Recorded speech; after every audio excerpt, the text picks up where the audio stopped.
जय श्री कृष्ण। आज हम बात कर रहे हैं 2025 का मेट का जो पेपर है मेंटल एबिलिटी टेस्ट के, उसके प्रारंभ के 20 क्वेश्चन कराएंगे। और ये दो प्रकार के क्वेश्चन होंगे। उसमें जो पहले टाइप के क्वेश्चन होंगे वो 10 क्वेश्चन होंगे, दूसरे टाइप के 10 क्वेश्चन होंगे। ये प्रत्येक परीक्षा में 10-10 क्वेश्चन आते हैं प्रत्येक वर्ष, तो इन्हें बहुत अच्छे से तैयार करिएगा। जो पहले 10 क्वेश्चन हैं उनमें ये है कि ये यूपी वाला पेपर है, ठीक, और इसमें 4 ऑप्शन दिए होंगे। उन 4 में से कोई एक प्रकार से अलग होगा, तो जो भिन्न है उस भिन्न को हमें छांटना है। जैसे पहला ऑप्शन दिया है इसने, क्वेश्चन नंबर 1, इसने दिया है 17, 27, 29 और 37। ये 4 हैं आपके कि यह है ए नंबर। ए पे दे दिया उसने 17, बी पे दे दिया 27, सी पे दे दिया 29 और डी पे दे दिया उसने 37। अब क्वेश्चन यह है कि इन 4 में से किन्हीं 3 में एक समानता है और एक इनसे अलग है। आपको वो छांटना है जो इनमें से अलग है। देखिएगा, 17 एक ऐसी संख्या है जो कि अभाज्य संख्या, किसी से भी नहीं कटेगी। 27 आपकी 3 से कट जाएगी, 9 से कट जाएगी। इसी प्रकार से 29 भी एक अभाज्य संख्या है जो किसी से भी नहीं कटेगी, और 37 भी एक ऐसी संख्या है, अभाज्य संख्या है, जो किसी से भी नहीं कटेगी। तो इनमें कौन सा अलग हो गया? 27, क्योंकि 27 आपकी भाज्य संख्या है। ठीक। अब दूसरा क्वेश्चन है इसी प्रकार से, क्वेश्चन नंबर 2 दिया है इसने, क्वेश्चन नंबर 2 ये दिया है 12 144। दूसरा ऑप्शन है आपका 13 156।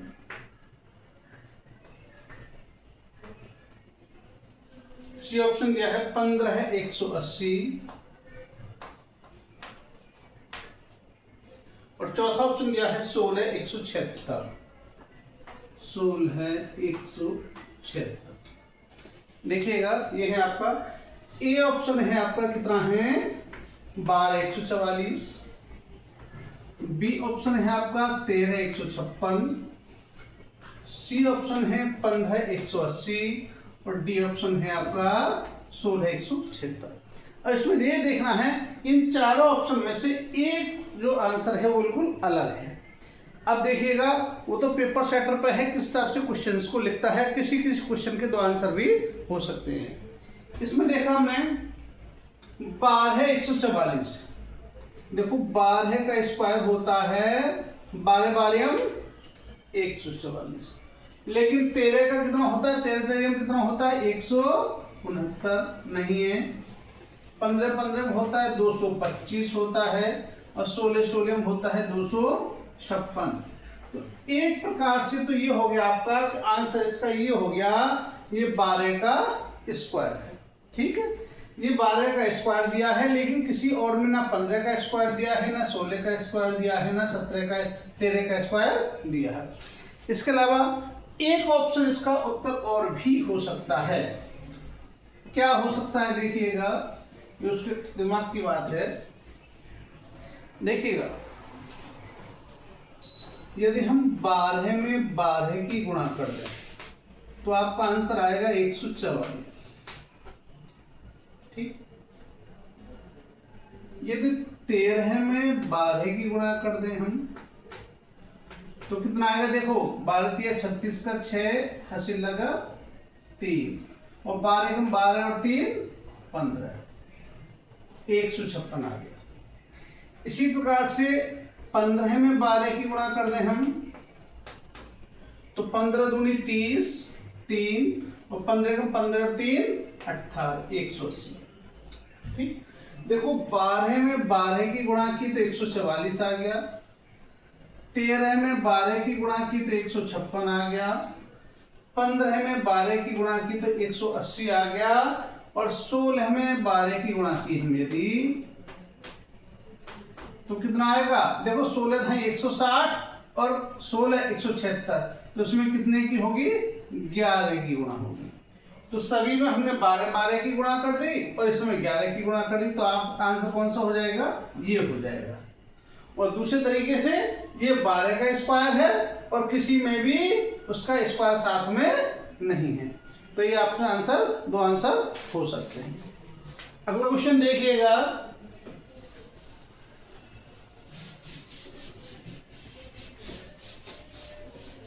Question number 3। क्वेश्चन नंबर 3 है,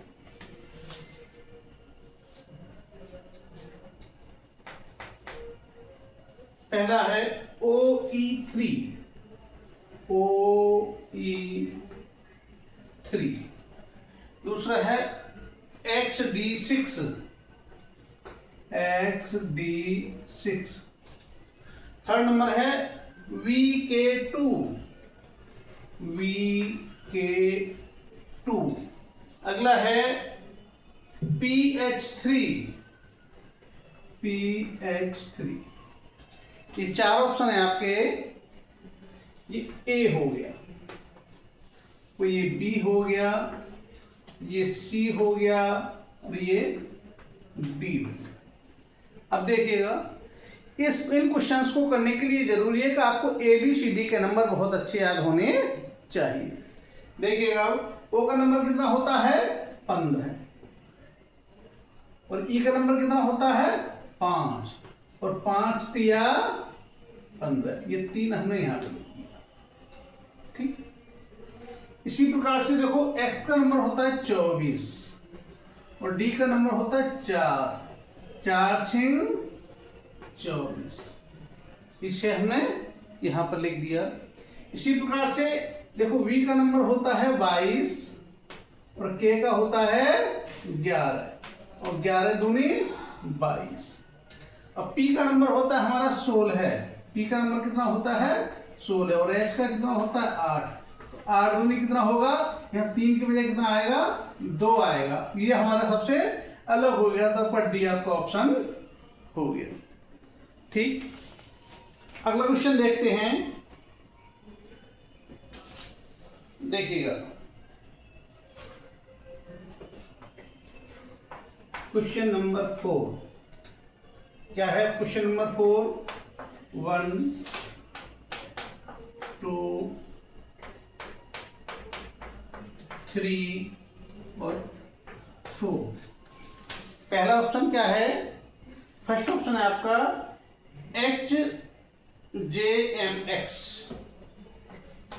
HJMX। दूसरा ऑप्शन है AKEW, AKEW। थर्ड ऑप्शन है आपका PNTO, PNTO। और फोर्थ ऑप्शन है LCUF, LCUF। अब देखिए, अब इसमें हम देखेंगे क्या किस प्रकार से हो सकता है। H का नंबर होता है 8, J का हो गया 10, M का हो गया 13 और X का हो गया 24। ठीक, 8 10 13 24, यहाँ 2 का अंतर हुआ है, 3 का अंतर हुआ, लेकिन यहाँ उसने और ज्यादा का अंतर कर दिया, 9 का अंतर कर दिया। इसमें देखें, देखो 1 11 5 23, पहले 1 बड़ा है फिर घट गया फिर बढ़ गया। इसका इसमें देखो, P का नंबर होता है 16, N का होता है 14, T का होता है 20 और O का होता है 15, और इसमें L का होता है 12, 3 21 और 6। अब जब इसे हम देखते हैं तो देखो ये दिखता है 16 था, 16 से घट के कितना हो गया 14, 14 से बढ़ के 20, 20 से घट के 15। इसी प्रकार से इसमें देखा 12 था, 12 से घट के हो गया 3 और 3 से बढ़ के 21, 21 से घट के 6।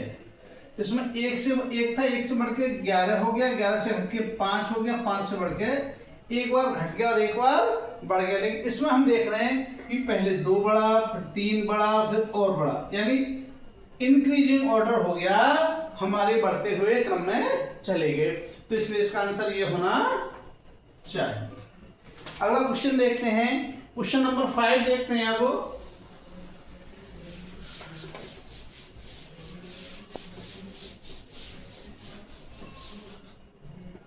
देखिए ये है क्वेश्चन नंबर 5, LOCATE,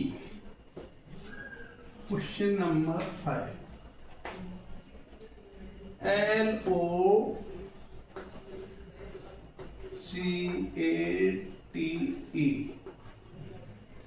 लॉकेट का है OLCTAE, OLCTAE,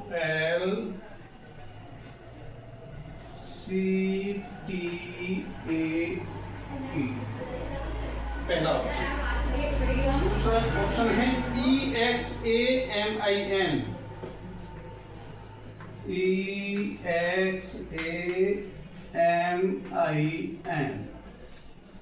इसका है आपका XEA,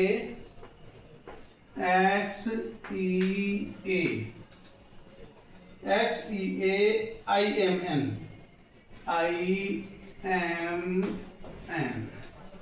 थर्ड ऑप्शन है PLENTY,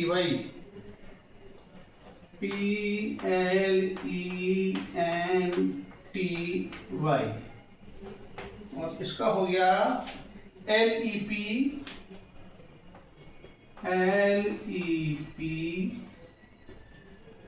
TYN,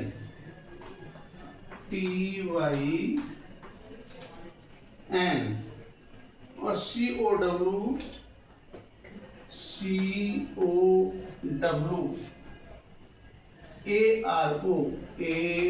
ARD, इसका है आपका OCW, RAD। ठीक,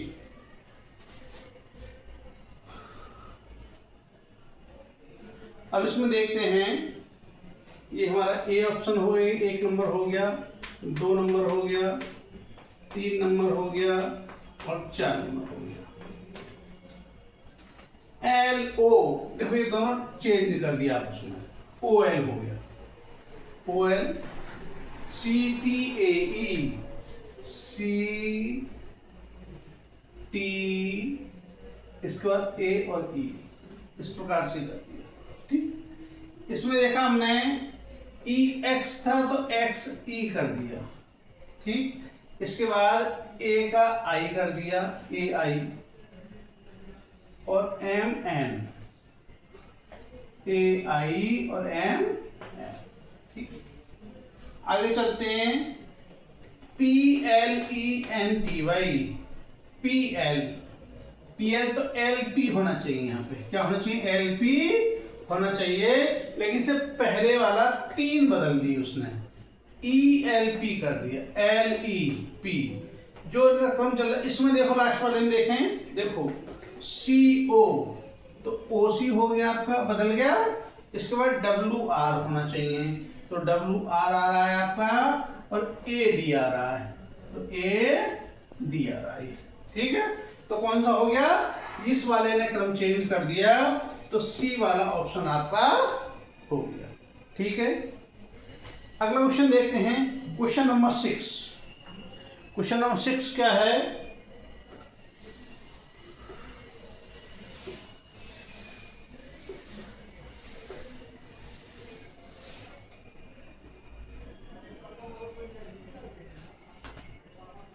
अब ये इतना ही करते हैं, 5 ही क्वेश्चन इसमें कराते हैं, अगले क्वेश्चन में कराएंगे। जय श्री कृष्ण।